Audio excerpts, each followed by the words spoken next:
Assalamualaikum warahmatullahi wabarakatuh. Selamat malam, salam sejahtera.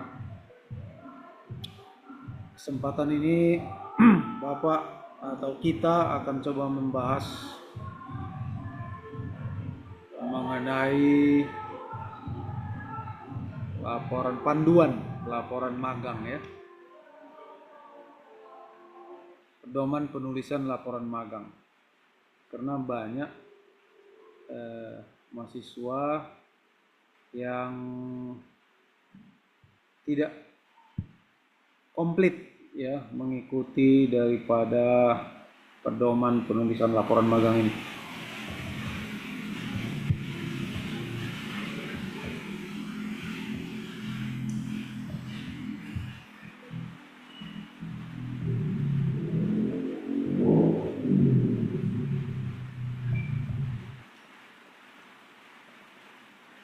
Yang pertama dibahas mengenai bahan ukuran kertas.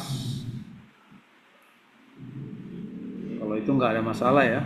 Yang kedua pengetikan poinnya. Jenis huruf, bilangan, dan satuan.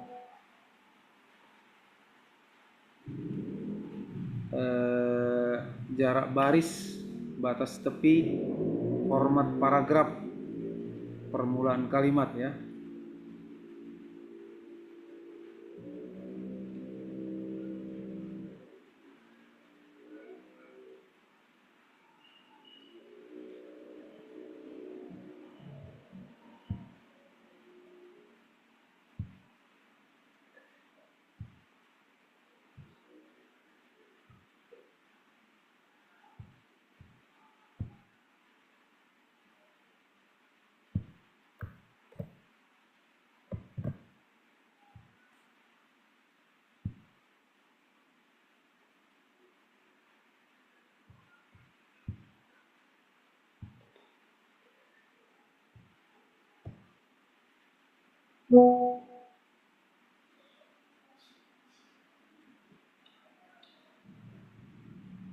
Jenis huruf ya, jenis huruf.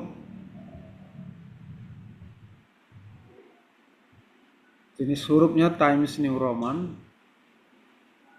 Ukuran font 12 bit. Untuk seluruh naskah, baik untuk keterangan judul tabel maupun keterangan judul gambar. Ukuran font untuk isi dalam tabel adalah 10 bit. Ukuran font untuk isi dalam tabel, nah ini ya dicermati ya. Ukuran font untuk isi dalam tabel adalah 10 bit. Bilangan dan satuan. Aturan pengetikan bilangan dan satuan. Yang pertama, bilangan diketik dengan angka kecuali pada permulaan kalimat, misalnya 1000 km, jarak antara titik-titik. Khusus bilangan 1 ditulis dengan huruf 1 baik di awal, di tengah maupun di akhir kalimat. Bilangan desimal ditandai dengan koma bukan dengan titik. Satuan dinyatakan dengan singkatan tanpa titik di belakangnya. Satuan dinyatakan dengan singkatan tanpa titik di belakangnya. Misalnya milimeter, meter, kilometer. Kemudian jarak baris. Aturan pengetikan terkaitan pemberian jarak baris. Jarak baris yang digunakan adalah 1,5 spasi, kecuali kutipan langsung yang lebih dari 4 baris.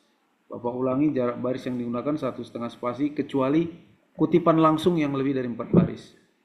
Judul bab, tabel, gambar, dan daftar pustaka yang lebih dari 1 baris, maka jarak baris yang digunakan adalah 1 spasi ya.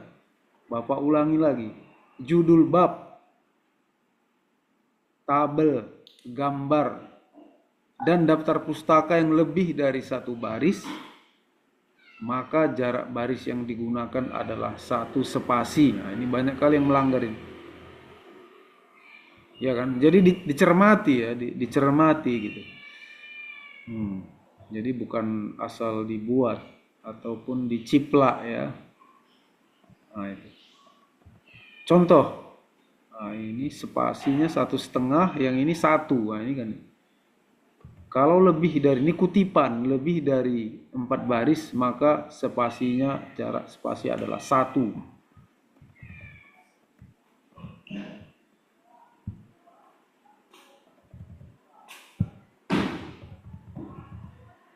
Ini yang paling penting juga, jarak antar alinea didahului dengan 6 feet. Spacing after 6 feet dapat dilihat pada gambar berikut. Bapak ulangi, jarak antar alinea. Nah, ini sering dilanggar ini. Jarak antar alinea didahului dengan 6 feet. Ya, sering dilanggar ini. Kemudian batas tepi margin. Nah, ini. Nah, kemarin file yang kamu berikan itu Bapak nggak tahu wordnya word berapa, cuman word Bapak 2010, jadi mungkin agak berantakan lah dia ya, jadi nggak bisa kita melihat marginnya ini. Karena di laptop Bapak ini wordnya lama punya, 2010 ya.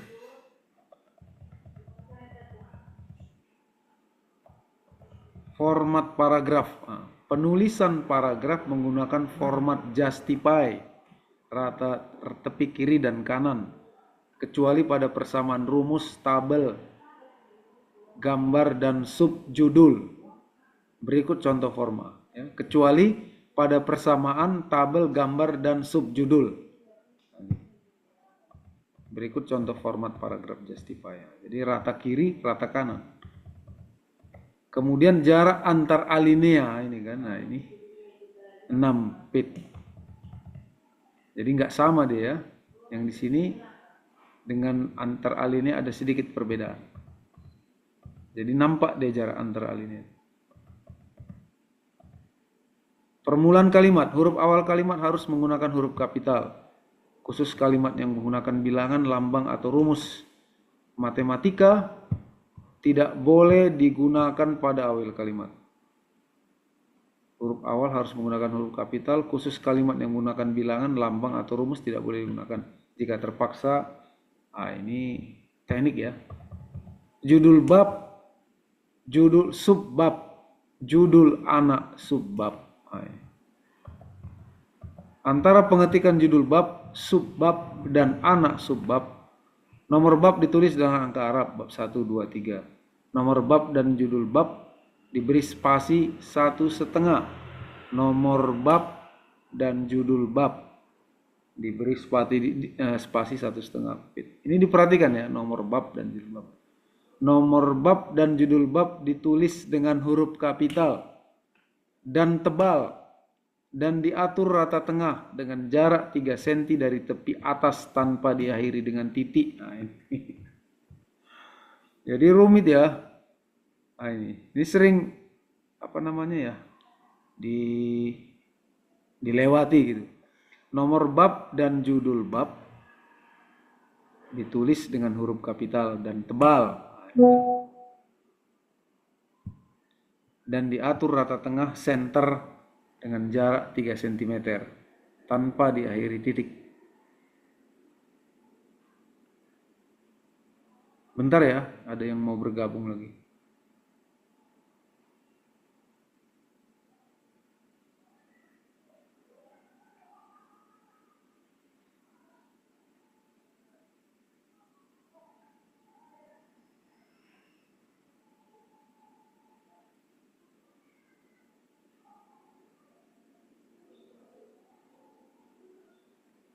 Kemudian lagi judul bab, judul subbab diketik mulai batas tepi kiri. Judul subbab diketik mulai batas tepi kiri. Nah, dan tebal, bold. Nah, ini sering dilewati ya. Huruf pertama setiap kata dimulai dengan huruf kapital, title case, kecuali kata penghubung dan kata depan, tanpa diakhiri dengan titik. Kalimat pertama sesudah judul subbab dimulai dengan alinea baru. Yalah, kalau ini udah pasti.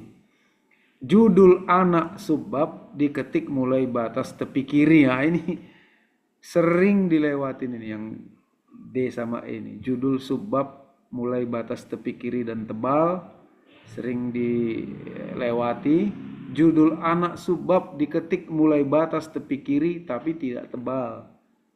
Huruf pertama setiap kata dimulai dengan huruf kapital kecuali kata pengumum. Ini udah mudah ya, yang seterusnya. Tingkatan subbab maksimal 3 tingkat. Nah ini dia. Bab 1 pendahuluan 11 dan 111. Perhatikan ini ya. Mohon diperhatikan. Nah, jadi nanti waktu diperiksa jadi nggak dongkol gitu ya. Nah, gitu. Atau artinya paham lah, nggak gagal paham. Adapun contoh dari penulisan judul bab, judul subbab dan judul anak subbab sebagai berikut. Nah ini lihat ya. Manfaat bagi penulis. Nah ini mulai dari tepi kiri, yang ininya pun rata kiri ya. Mungkin Bapak pun kemarin ada juga salah memeriksa ya. Makanya inilah sama-sama kita buka lagi ini. Ya. Nah, jadi untuk mengkoreksi laporanmu itu tadi, jadi nanti nggak salah paham kita, nggak gagal paham juga ya kan? Nah, gitu.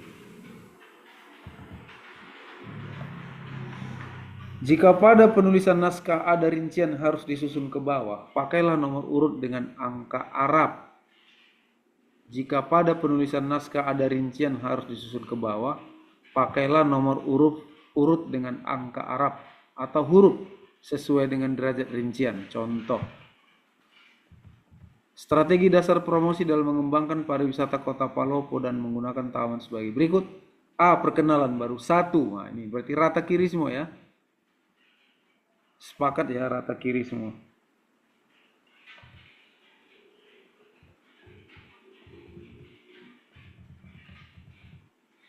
Penggunaan tanda peluru balet seperti yang ini dan ditempatkan di depan rincian tidak dibenarkan. Ya, tidak dibenarkan. Kemudian 129 penomoran halaman. Aturan penomoran halaman sebagai berikut. Bagian awal laporan, yakni mulai lembar judul sampai abstrak, menggunakan, ini udah benar yang punya kemarin ya. Angka Romawi kecil. Bagian utama yaitu dari bab 1 hingga daftar pustaka menggunakan nomor halaman dengan angka Arab. Di bagian kanan bawah dengan jarak 1,5 cm dari tepi kanan dan 1,5 cm dari tepi bawah. Ini yang sering dilewatkan ini. Penomoran ini terletak di bagian kanan bawah dengan jarak 1,5 cm dari tepi kanan dan 1,5 cm dari tepi bawah. Nah ini sering juga dilewati ya, asal aja dibuat. Bagian lampiran menggunakan nomor halaman dengan angka Arab. Nah, perhatikan bagian lampiran menggunakan nomor halaman dengan angka Arab 1, 2, 3, 4 di bagian kanan bawah sama ya, dengan jarak 1,5 cm dari tepi kanan dan 1,5 cm dari tepi bawah. Sedangkan untuk penomoran lembar judul lampiran, penomoran lembar judul menggunakan angka Arab di bagian tepi kiri atas. Perhatikan, untuk penomoran lembar judul lampiran menggunakan angka Arab 1, 2, 3, 4 dan seterusnya di bagian tepi kiri atas. Ya, jangan salah ya. Nah, ini contoh lampiran. Nah ini lampiran 1. Nah ini misalkan tepi kiri atas, halamannya di bawah. Ya, jangan salah. Tabel gambar dan persamaan. Penyajian tabel gambar dan persamaan harus diawali dengan kalimat pengantar. Penulisan nama tabel dan gambar menggunakan huruf kapital di awal kata, kecuali kata penghubung dan kata depan tanpa diakhiri titik. Tabel.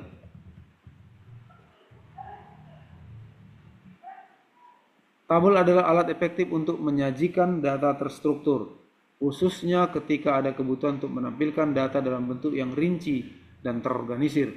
Tabel memungkinkan penyusunan data ke dalam kolom dan baris yang jelas, memudahkan pembaca untuk membandingkan nilai antar entitas atau kategori. Pada penulisan karya ilmiah atau laporan ilmiah, tabel sering digunakan untuk menampilkan angka persentase atau hasil eksperimen dengan rinci. Adapun tata penyajian tabel yang dianjurkan dalam laporan magang sebagai berikut. Garis horizontal sepanjang halaman yang diperbolehkan hanya 3. Bapak ulangi ya. Garis horizontal sepanjang halaman yang diperbolehkan hanya 3. Yaitu 2 pada bagian atas atau judul kolom dan 1 pada penutup tabel yang paling bawah.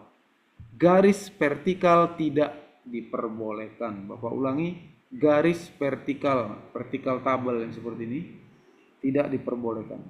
Nomor tabel ditulis dengan angka Arab 1, 2, 3 dan berurut untuk semua bab. Serta judul tabel ditempatkan di sisi kiri di atas tabel tanpa diakhiri titik. Nomor dan judul tabel menggunakan ukuran font 12 bit. Nomor tabel harus menyertakan nomor bab tabel tersebut berada. Contoh, tabel 11 berarti tabel pertama yang ada di bab 1. Dan tabel 21 berarti tabel pertama yang ada di bab 2. Isi tabel menggunakan font 10 pit ya, 10 bukan 12. Bila diperlukan keterangan dibuat di bawah tabel secukupnya, termasuk sumber rujukan tabel dengan ukuran font 10 pit dan spasi 1.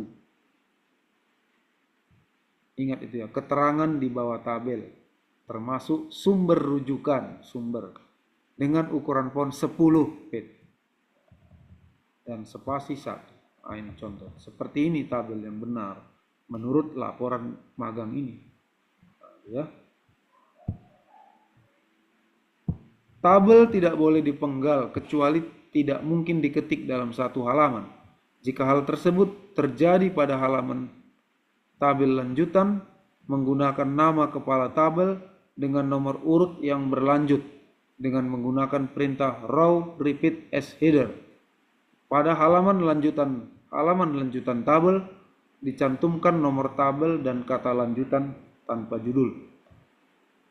Contoh, tabel 1 lanjutan. Sumber, tabel yang harus dibuat memanjang atau landscape, maka bagian atas tabel harus diletakkan di sebelah kiri atas. Bapak ulangi, tabel yang harus dibuat memanjang atau landscape, maka bagian atas harus diletakkan di sebelah kiri atas. Nah, bisa ya, dibayangkan ya. Bisa dibayangkan bentuknya seperti itu ya. Bagian atas tabel diletakkan di sebelah kiri atas. Jadi seperti ini dia. Bisa dibayangkan lah. Ya, kalau dia harus landscape. Bukan di sebelah bagian kanan, bagian kiri ya. Tabel yang lebih dari 2 halaman atau yang harus dilipat ditempatkan pada lampiran. Tabel yang lebih dari 2 halaman atau yang harus dilipat ditempatkan pada lampiran. Gambar dalam karya ilmiah. Gambar merupakan unsur tambahan. Gambar memiliki fungsi sebagai memperjelas informasi, menjadikan presentasi karya ilmiah menjadi menarik, dan memperjelas deskripsi kata yang rumit dengan bentuk visual. Adapun tata penyajian tabel yang dianjurkan dalam laporan magang Politeknik Negeri Medan sebagai berikut. Bagan grafik, peta, dan foto semuanya disebut gambar. Bagan, grafik, peta, dan foto. Nomor gambar menggunakan angka Arab diikuti keterangan gambar dan diletakkan rata tengah di bawah gambar tanpa diakhiri titik. Contohnya sebagai berikut. Gambar 22. Ini gambar 110. Contoh. Keterangan gambar dituliskan di bawah gambar dengan tata letak posisi keterangan di bawah center, tengah ya, berada di tengah. Ini berada di tengah, ini bukan bawah, tengah, center. Dengan besaran font 12. Kalau gambar keterangannya 12 ya, bedakan ya. Kalau tabel keterangannya 10. Bedakan ya. Nomor gambar harus menyertakan nomor bab tersebut berada. Misalnya gambar 11 berarti gambar pertama yang ada di bab 1. Dan gambar 21 berarti gambar pertama yang ada di bab 2. Bila gambar melebihi batas kertas, lebar kertas, maka tata letak kertas harus dibuat menjadi memanjang atau landscape. Contoh. Ini dia. Iya. Gambar 1.11 contoh penempatan gambar landscape. Ukuran gambar lebar dan tingginya diusahakan supaya wajar dan proporsional.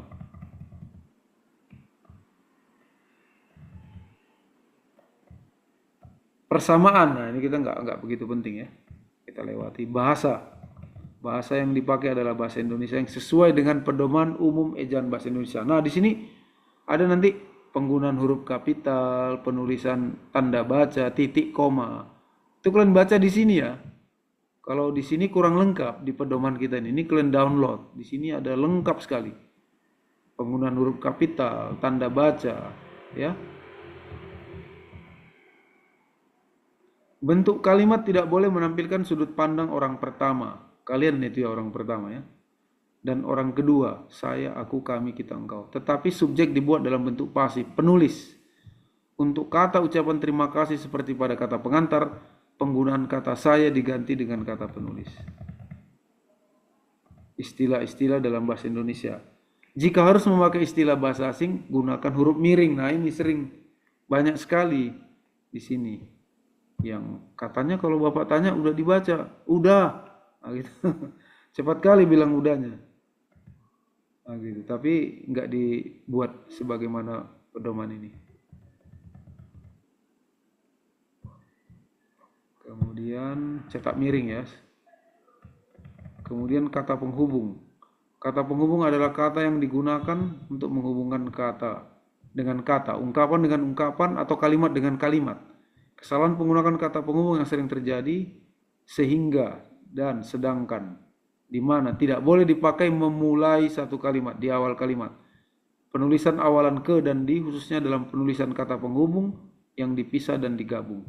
Adapun kata awalan ke dan di yang dipisah adalah kata yang menunjukkan tempat, sedangkan kata awalan ke dan di lainnya digabung. Tanda baca, nah ini dia tanda baca. Penulisan titik, koma, titik dua, titik, koma, tanda tanya, tanda seru, dan tanda petik. Tanda baca titik, aturan penggunaannya digunakan pada akhir kalimat. Dipakai di belakang angka atau huruf dalam satu bagan, ikhtisar atau daftar. Contoh, 1.1, tabel 1.1. Tanda titik tidak dipakai pada angka atau huruf yang sudah bertanda kurung. Bapak ulangi, tanda titik tidak dipakai pada angka atau huruf yang sudah bertanda kurung dalam satu perincian. Nah, jadi satu tak buka kurung itu nggak dibuat lagi tanda titiknya ya. Nah, gitu. Kesenjangan sosial A-nya ini, ya, B-nya tidak lagi. Tanda baca titik tidak gunakan di belakang angka atau angka terakhir dalam penomoran deret digital. Yang lebih dari satu angka dalam judul tabel, bagan grafik atau gambar. Contoh, gambar 1.1 penggunaan internet di Indonesia. Tanda titik dipakai untuk memisahkan angka jam, menit, detik. Pukul 17.08. Tanda titik dipakai dalam daftar pustaka diletakkan di antara nama penulis, tahun, judul, tulisan yang tidak berakhir dengan tanda baca tanya atau seru, dan tempat penerbit. Jika terdapat suatu istilah yang merupakan suatu singkatan, maka penulisan pertama kali harus disertai dengan kepanjangan istilah tersebut. Contoh, Pusat Bahasa, Departemen Pendidikan Nasional, titik, 2000, tahun 2000, titik. Pedoman umum ejaan bahasa Indonesia yang disempurnakan, titik, Jakarta. Jadi bukan koma ya. Yang pertama ini koma. Penulis. Sehabis penulis, pusat bahasa, koma. Yang lainnya titik. Pemakaian tanda titik dipakai untuk memisahkan bilangan ribuan. 21.000. Tanda titik tidak dipakai untuk memisahkan bilangan ribuan atau kelipatan tidak menunjukkan jumlah. Contohnya tahun 1945. Nah, jadi tidak dipakai ya. Tanda baca koma. Tanda baca koma digunakan untuk hal-hal sebagai berikut. 1. Dipakai di antara unsur-unsur dalam suatu pemerincian atau bilangan. Bahasa Indonesia, bahasa Inggris, dan bahasa Mandarin. 2. Dipakai sebelum kata penghubung tetapi melainkan dan sedangkan dalam kalimat majemuk setara. Pada abad ke-20 makna teknologi diperluas tapi tidak hanya pada alat mesin dan mesin, koma. 3. Tanda koma dipakai untuk memisahkan anak kalimat yang mendahului induk kalimatnya. Namun tanda koma tidak dipakai jika induk kalimat mendahului anak kalimat. Contoh, penelitian ini menggunakan variabel gaya hidup karena objek dalam penelitian ini adalah telepon seluler BlackBerry. Induk kalimat mendahului anak kalimat. Karena objek dalam penelitian ini adalah telepon seluler BlackBerry, koma. Ini dimana anak kalimat mendahului induk kalimat. 4. Dipakai di belakang kata atau ungkapan penghubung antar kalimat. Seperti oleh karena itu, koma, jadi, koma, dengan demikian, koma, sehubungan dengan itu, koma, dan meskipun demikian. Contoh, berdasarkan hasil analisis, uji F didapat nilai F hitung sebesar 11,054 dengan nilai probabilitas signifikan sebesar 0,00. Oleh karena itu, koma. Tanda baca petik. Tanda baca petik digunakan untuk hal sebagai berikut. 1. Tanda petik dipakai untuk menandakan kutipan langsung. Menurut Sumitro, ini sering tidak dibuat ya dalam laporan. Kalau kutipan nggak dibuat, ini tanda petik. Tanda petik dipakai untuk mengapit istilah ilmiah yang kurang dikenal atau kata yang mempunyai arti khusus. Bentar ya, ada lagi yang mau bergabung.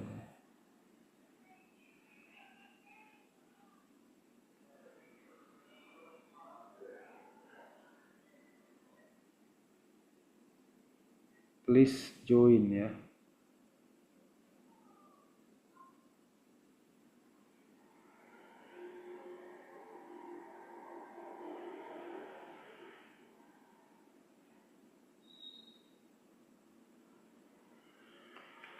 Tanda petik dipakai untuk mengapit istilah ilmiah yang kurang dikenal atau mempunyai arti khusus. Contohnya maus atau tetikus. Istilah ilmiah ya yang kurang dikenal, buat tanda petik. Tanda baca petik tunggal. Ini satu. Tanda petik tunggal dipakai untuk mengapit makna, terjemahan, atau penjelasan kata atau ungkapan. Contoh, noken tas khas Papua adalah jenis tas ya. Tanda petik tunggal dipakai mengapit makna, terjemahan, atau penjelasan kata atau ungkapan. Penulisan nama. Nama penulis penulisan nama mencakup nama penulis yang diacu dalam uraian daftar pustaka, nama yang lebih dari satu suku kata, nama dengan garis penghubung, nama yang diikuti dengan singkatan dan derajat kesarjanaan. Penulis yang tulisannya dikutip dalam uraian hanya disebutkan nama akhirnya saja, dan kalau lebih dari 2 orang hanya nama akhir penulis pertama yang dicantumkan, diikuti dengan DKK dan kawan-kawan. Menurut Kirsch, dalam buku berjudul Elektronik Fundamental, FIS DKK, ya. Dan kalau lebih dari 1 penulisnya, jadi nama akhir penulis pertama diikuti dengan dan kawan-kawan. Kalau lebih dari 1, 2, 3, 4, 5. Ini contohnya, ini kan banyak. 6 orang. FIS dan kawan-kawan. Ini kalau Kirsch ini dia hanya 1 orang sendiri. Nama penulis dalam daftar pustaka. Dalam daftar pustaka semua penulis harus dicantumkan namanya dan tidak boleh hanya penulis pertama. Ini dibedakan ya. Ini tadi penulisan dalam kalimat kutipan. Dia seperti ini. Muncul DKK dalam kutipan. Kalau daftar pustaka di belakang, tidak boleh DKK-nya nih, jadi harus lengkap. Ini ya. Bedakan ya. Nama penulis dalam daftar pustaka dengan nama penulis dalam kalimat kutipan. Ya. Dan kawan-kawan hanya ada di dalam kutipan. Oke. Nama penulis lebih dari 1 suku kata. Jika nama penulis terdiri dari 2 suku kata atau lebih, cara penulisannya ialah nama akhir diikuti dengan koma. Nama akhir diikuti dengan koma, singkatan nama depan, tengah, dan seterusnya, yang semuanya diberi titik. Atau nama akhir diikuti dengan suku kata nama depan, tengah, dan seterusnya. Untuk nama Indonesia tidak menggunakan aturan di atas. Contoh, Muhammad Harasid ditulis Rasid M H. Stanley M Sinner ditulis Sinner S M. Andrea Hirata ditulis Hirata, Andrea. Nama penulis yang lebih dari 1 suku kata. Ini tadi aturan di daftar pustaka ini ya. Penulisan nama. Penulisan nama.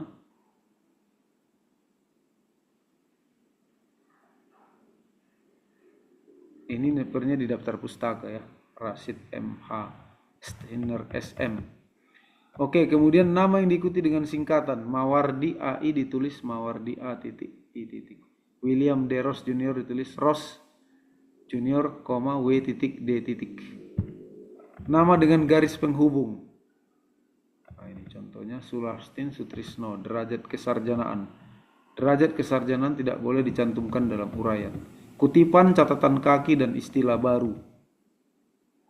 Kutipan adalah pendapat, buah pikiran, maupun gagasan seseorang yang dikutip untuk mendukung atau memperkuat pendapat atau argumentasi penulis. Secara umum, kutipan terbagi dalam dua jenis. A. Kutipan tidak langsung adalah ide konsep orang lain yang dikutip dengan menggunakan kata-kata penulis sendiri. Ya, ini namanya kutipan tidak langsung ya. Contoh, salah satu teori belajar Kurt Lewin memandang masing-masing individu berada dalam satu medan kekuatan yang bersifat psikologis, yang mencakup masyarakat, misalnya orang-orang yang dijumpai, objek material yang dihadapi. Nah, ini namanya kutipan tidak langsung. Kutipan langsung adalah ide konsep orang lain yang disalin sesuai dengan aslinya dari buku. Nah, kalau kutipan langsung dia pakai tanda petik ya, tanda petik. Nah, ini bedanya. Kutipan langsung itu langsung dari bukunya diambil. Kalau kutipan tidak langsung menggunakan kata-kata penulis. Nah, gitu ya. Supaya bisa dibedakan kutipan langsung dengan kutipan tidak langsung. Catatan kaki, penggunaan catatan kaki sebaiknya dihindari jika tidak diperlukan. Nah, ini kalian jarang ini catatan kaki. Seperti ini dia. Ya, ada nomor 2 gitu. Jarang. Istilah baru. Istilah-istilah baru yang belum dibakukan dalam bahasa Indonesia dapat digunakan asal konsisten. Pada penggunaan pertama kali perlu diberikan padanannya dalam bahasa asing atau dalam tanda kurung. Kalau banyak sekali menggunakan istilah baru, sebaiknya dibuatkan daftar istilah di belakang. Penulisan daftar pustaka. Daftar pustaka hanya memuat pustaka yang digunakan dalam penulisan uraian dan disusun ke bawah menurut abjad akhir nama penulis pertama. Minimal 5 buku untuk laporan magang dalam 5 tahun terakhir. Bapak ulangi, minimal 5 buku untuk laporan magang dalam 5 tahun terakhir. Jarak baris untuk penjelasan satu nama penulis adalah 1 spasi. Saya ulangi, jarak baris untuk penjelasan satu nama penulis adalah 1 spasi. Sedangkan jarak antar penulis adalah 1,5 spasi. Jenis penulisan daftar pustaka menggunakan American Psychological Association, APA style, spasi. Adapun berikut contoh penulisan daftar pustaka berdasarkan jenis naskah yang dikutip sebagai berikut. Buku, nama penulis, tahun terbit, judul buku dicetak miring atau di garis bawah. Bapak ulangi, nama penulis, tahun terbit, judul buku dicetak miring atau di garis bawah. Jilid terbitan keberapa, nama penerbit dan kota. Dokumen hasil unduhan dalam format doc dan PDF dianggap sebagai dokumen biasa dan bukan berupa situs internet. Saya ulangi, dokumen hasil unduhan dalam format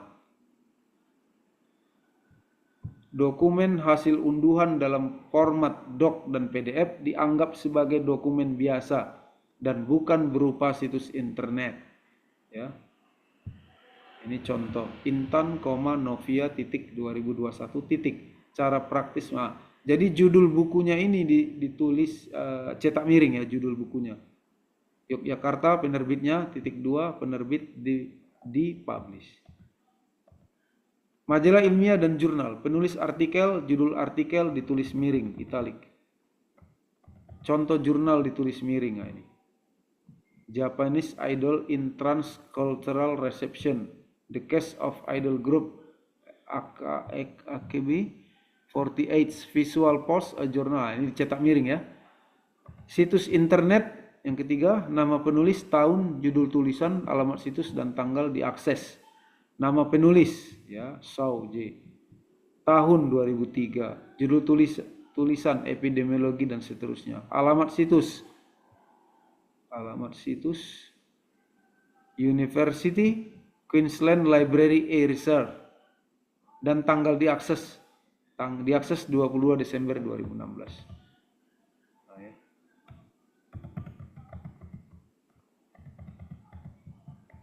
Oke ya, ini waktunya udah tinggal 8 menit lagi. Ada yang mau ditanya kira-kira? ditanyakan? Nah, ini untuk lembar sampul. Judul laporan magang berisikan maksimal 15 kata.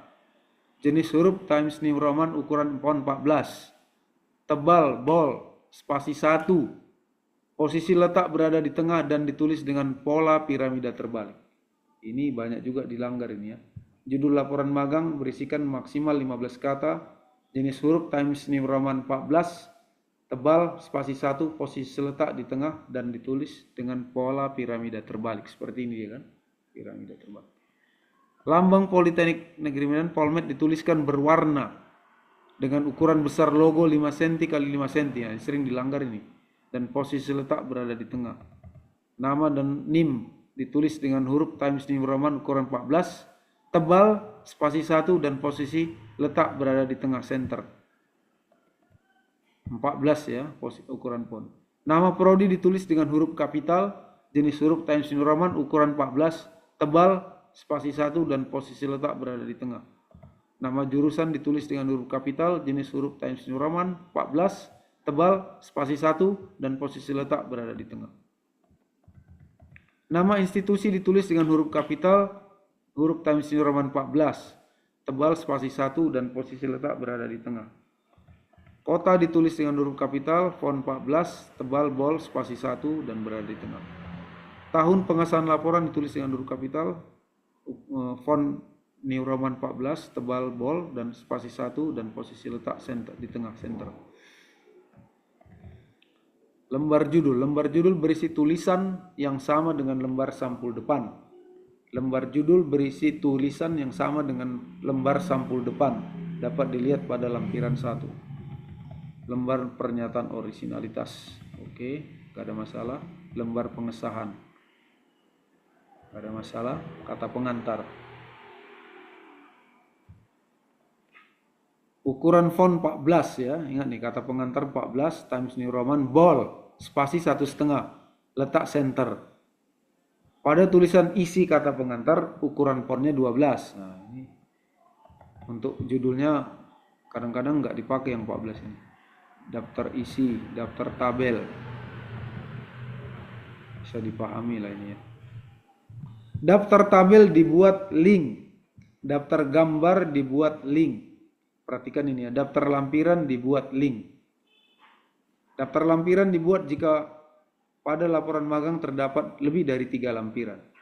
Saya ulangi, daftar lampiran dibuat jika pada laporan magang terdapat lebih dari 3 lampiran.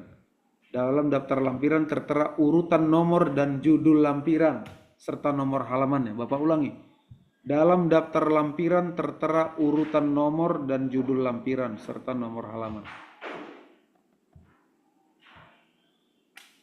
Bagian isi, nggak ada masalah. Oke, sampai sini ada yang mau ditanyakan? Nah, yang kemarin yang udah ngumpul masih banyak yang salah ya, setelah kita bedah tadi ya, masih banyak yang salah. Nah, itu diperhatikanlah itu ya. Karena terakhir tanggal 25 ya, harus sudah terkumpul ya. Tanggal 25 ya, tanggal berapa ya? Bapak ingat tanggal 25 sudah harus presentasi, udah dikumpul lah semua, udah oke. Sekarang udah tanggal 16. Artinya sekitar 9 hari lagi. Nah itu. Ada pertanyaan? Kira-kira? Ada pertanyaan. Minggu depan kampus sudah dibuka ya, tanggal berapa itu? 21. 21 ya, 21 udah dibuka kampus. Nah, jadi udah kalau mau bimbingan luring udah bisa lah kalau yang di kampus ya, hari Senin depan. Ada pertanyaan lagi kira-kira? Waktunya tinggal 3 menit lagi. Ada pertanyaan? Belum ada Pak, sampai sini. Belum ada? Tadi ada beberapa, baru 1 yang saya periksa ya. Baru 1, yang 2 orang lagi sudah mengumpulkan, tapi Bapak baru baca-baca sedikit. Nah, pusing juga kepala. Karena sampai titik komanya juga diperiksa kan, kata demi kata, titik koma, spasi. Waduh, baru beberapa halaman kepala kita sudah puyeng. Makanya nggak bisa cepat gitu. Kemudian di sela-sela kita mengajar lagi kan. Ada jam mengajar kita, kemudian ada lagi urusan-urusan di rumah, macam ya. Makanya nggak bisa cepat gitu. Paksa malam-malam beginilah, ini ada kebetulan Bapak ada waktu, cepat-cepat zoom gitu. Jadi kalian harus paham juga. Ini masih anak magang AB nih masih ya. Ada anak magang MICE, MAIS. Ada bimbingan magang MB. Nah ini. Oke, tiga ya.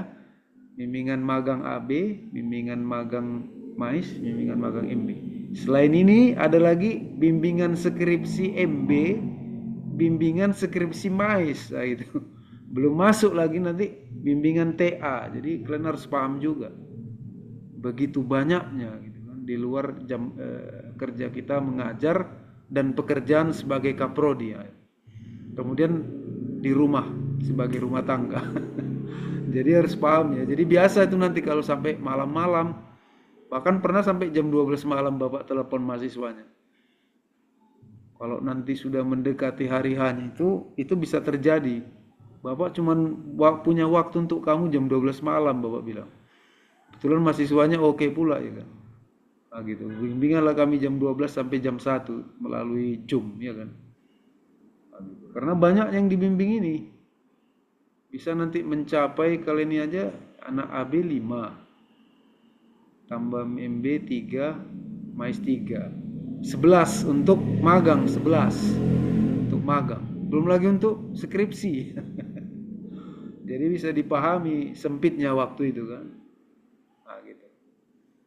Ya, jadi jangan kaget kalau seperti ini tiba-tiba, loh ada apa ya Pak gitu. Ini bukan seperti kuliah, nah gitu, beda ya. Kalau kuliah kan tertentu waktunya, kalau bimbingan ini enggak tentu waktunya. Kapan Bapak ada waktu, itulah tiba-tiba. Kalau Anda nggak ngikut ini Bapak rekam, nanti kalau bagi yang tadi siapa yang terlambat Rika tadi ya, nanti rekamannya bisa Bapak kirim, Bapak rekam. Inilah enaknya pakai Zoom ini. Ya, jadi Anda bisa ngikuti lagi, tonton lagi dari awal gitu. Oke lah ya, waktunya udah tinggal kurang dari less than 1 minute, kurang dari 1 menit ya.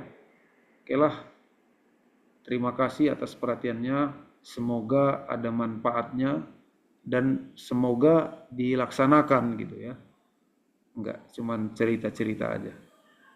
Demikianlah ya, terima kasih atas perhatiannya. Selamat malam dan salam sejahtera kita semua. Terima kasih Pak. Selamat malam. Ya, malam.